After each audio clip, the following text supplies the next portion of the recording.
আপু তুমি কান্না উঠছো যে হ্যালো হ্যালো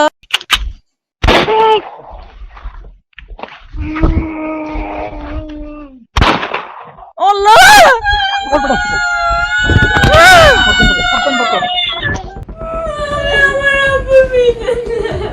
বহুল আলোচিত একরামুল হক হত্যা মামলায় সেনা হেফাজতে নেওয়া হয়েছে তৎকালীন র্যাব ৭-এর অধিনায়ক এবং বর্তমান ব্রিগেডিয়ার জেনারেল মিফতাউদ্দিন আহমদকে। বরিশাল অফিসার্স মেস থেকে তাকে ঢাকা সেনানিবাসে আনা হয়েছে। তার বিরুদ্ধে পরবর্তী আইনগত ব্যবস্থা গ্রহণের প্রক্রিয়া চলছে বলেও নিশ্চিত করেছে আইএসপিআর। 2018 সালের ২৬ মে কক্সবাজারের টেকনাফ পৌরসভার কাউন্সিলর একরামুল হক কথিত বন্দুকযুদ্ধে নিহত হন।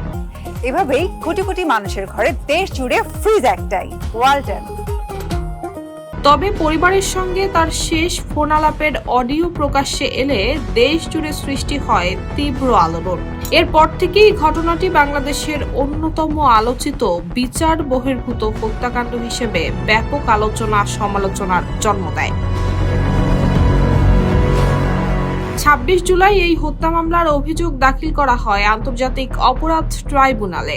মামলায় মোট ১১ জনকে আসামি করা হয়েছে।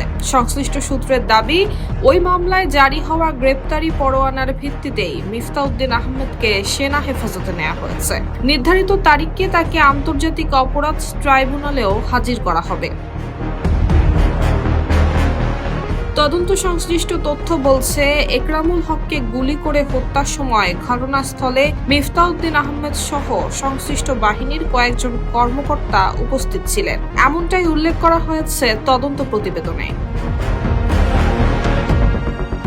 News desk, Bangladesh bulletin.